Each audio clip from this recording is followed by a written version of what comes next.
Good evening, everybody. Here we are on the 5th, I think it is, 5th of April 2022. And today I thought I'd focus again on vitamins, but on a particular vitamin, vitamin C. I saw it was Vitamin C Day. It might be an American thing around vitamin C, but I thought it would be helpful for you to understand whether you may be deficient in vitamin C, the typical signs and symptoms that may suggest that you're not getting optimal amounts of vitamin C.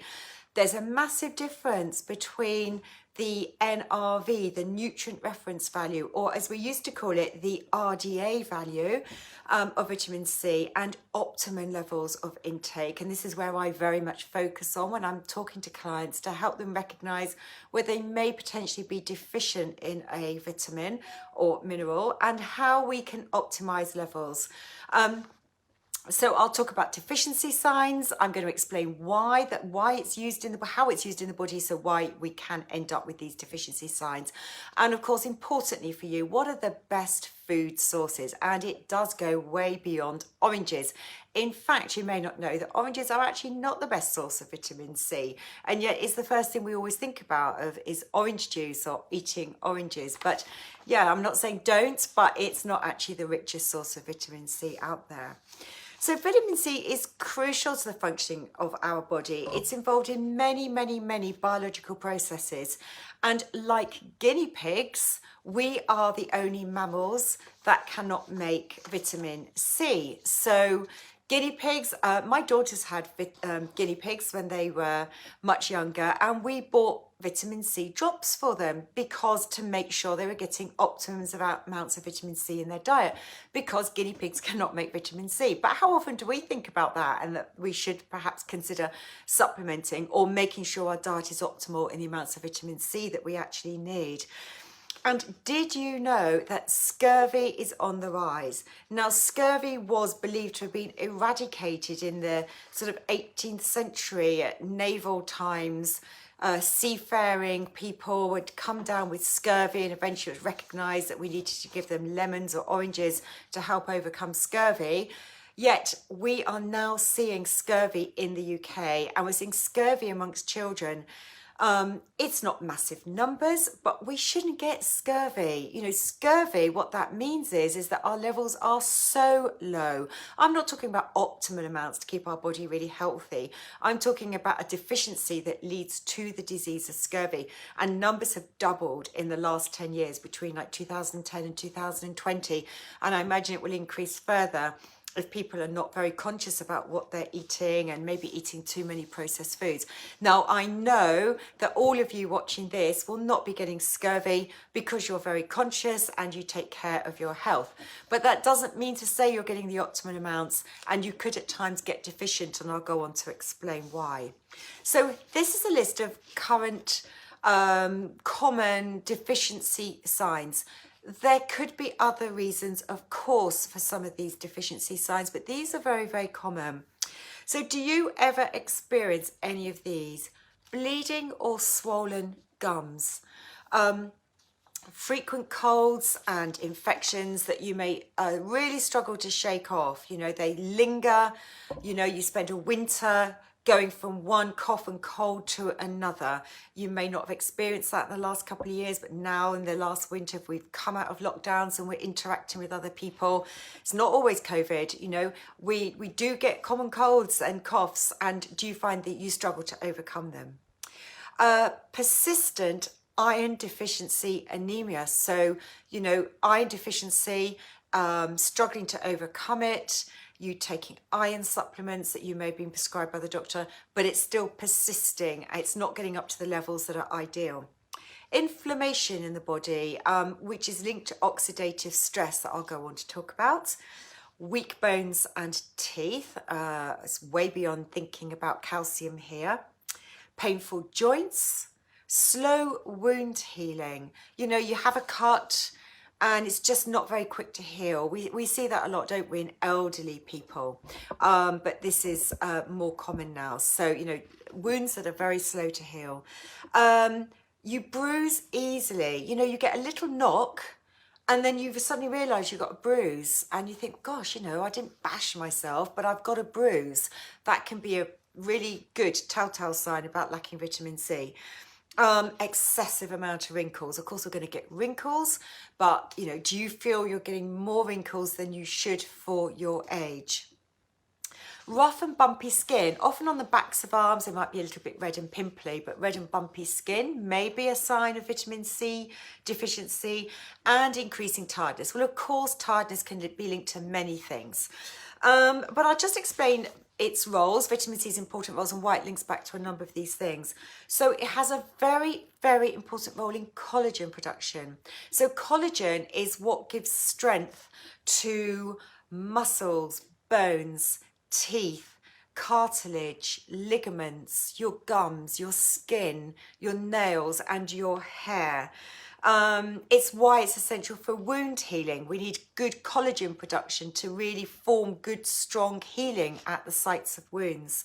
And helps to prevent gums from bleeding. Again, the role of collagen there is very, very important.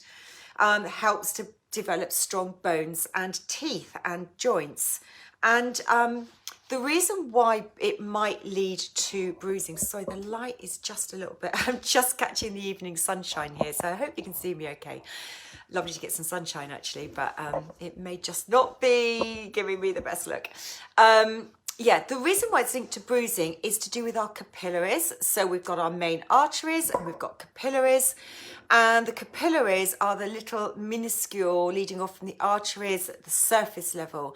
So if you bruise your skin and you don't have strong capillaries, i.e. they leach blood easily into the surrounding area, that's what gives rise to bruising.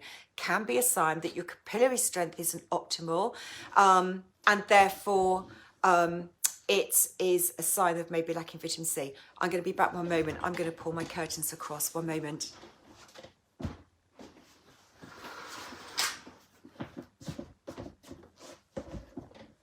That's better. Okay, moving on. So collagen role, really important. Another role I talked about iron deficiency anemia. Another important role is to do with non-heme iron. And what I mean by that is iron that we obtain from plant-based food sources. So this is particularly relevant if you're vegetarian or vegan, or perhaps you don't eat red meat. We are going to obtain most of our iron, or a lot of our iron, or particularly if you're vegan, all of your iron from plant sources. So a lot of vegetables are very, very rich in iron, but it's called non-heme iron, not heme iron.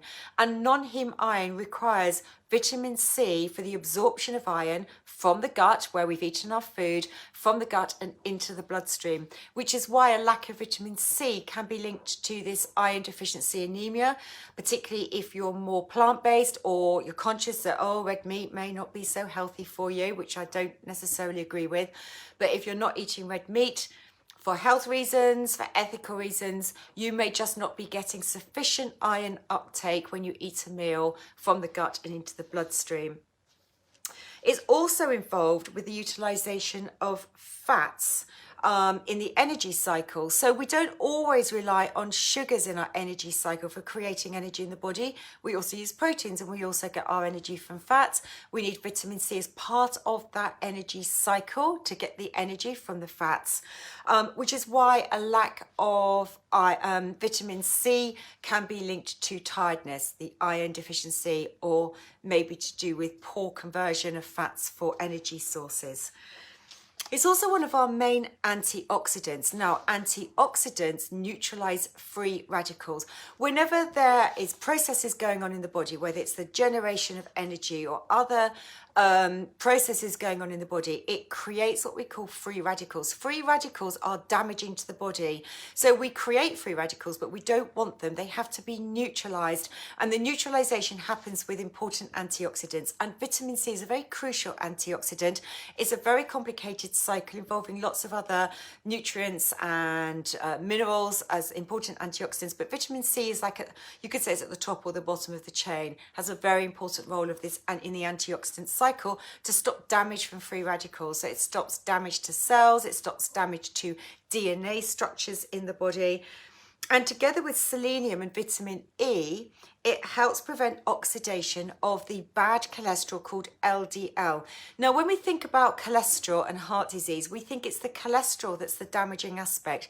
The cholesterol in itself isn't really the problem. It's the oxidation of cholesterol at the site of damage in the artery wall. I'm just talking about, you know, strong arteries.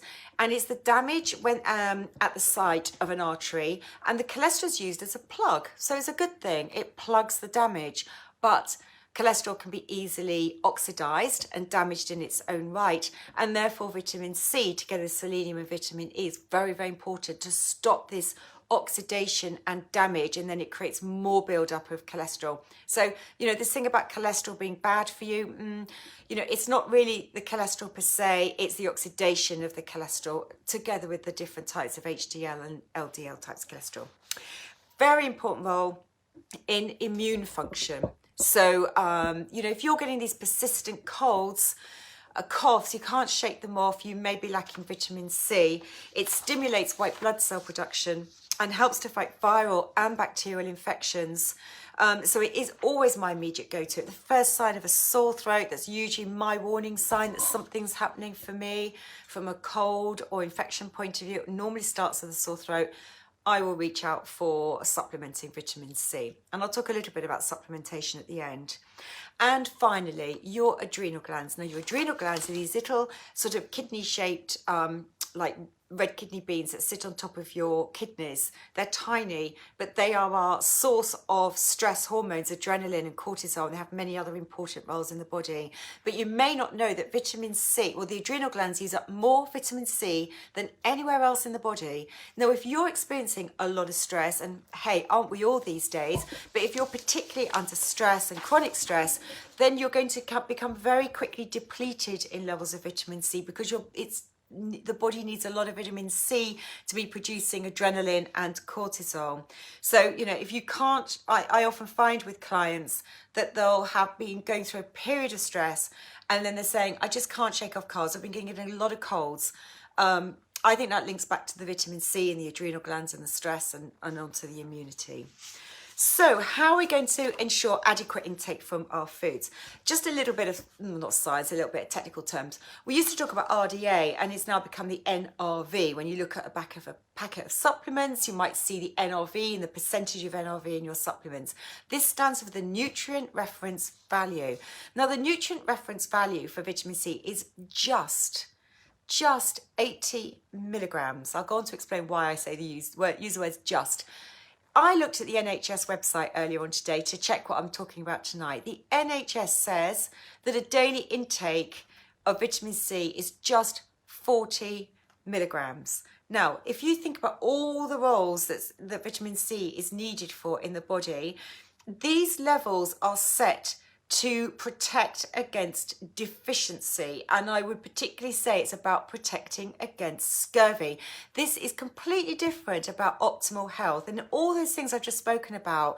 We want to make sure we've got adequate intake of vitamin C to really make sure we've got adequate intake for optimal health, optimal immune system, optimal output of our stress hormones, optimal output for collagen production to make sure it's at the absolute best level for our bones and our teeth and our skin, etc.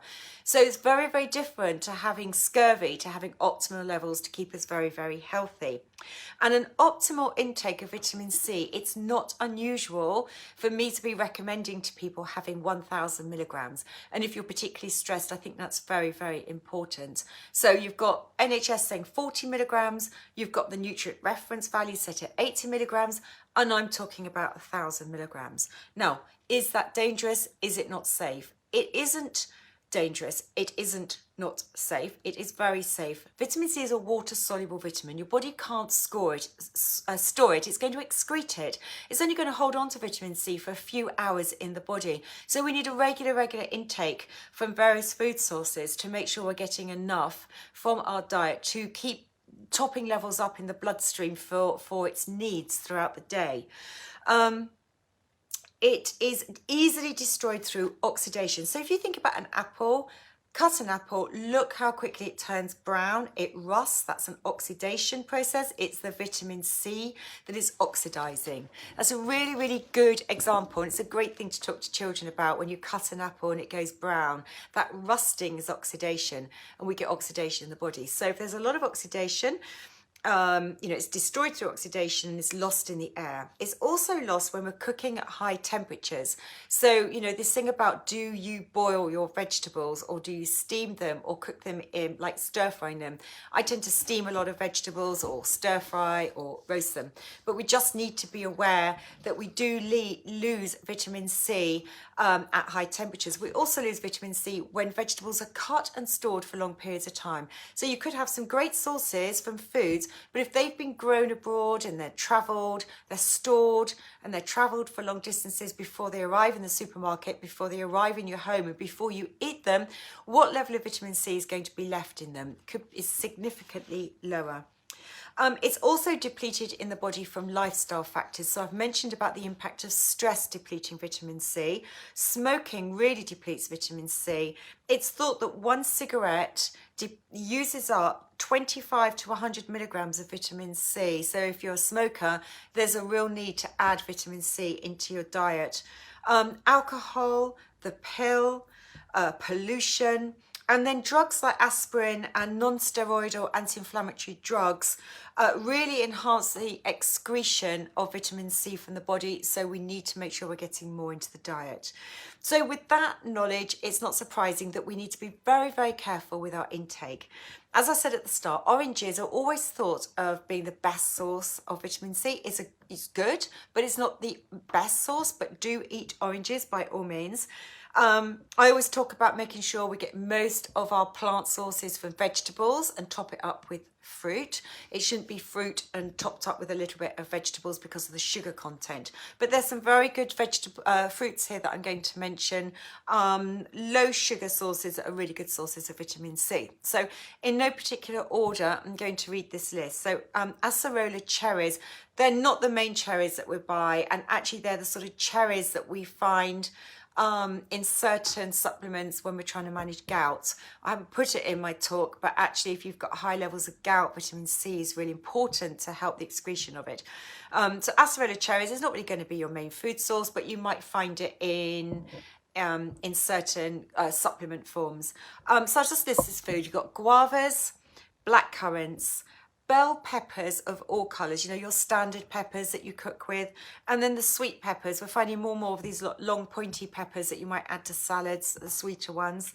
Kiwi fruit, lychees, lemons and oranges, of course, strawberries, papaya, dark green leafy vegetables, fantastic source of vitamin C, like your broccoli and your kale and your Brussels sprouts.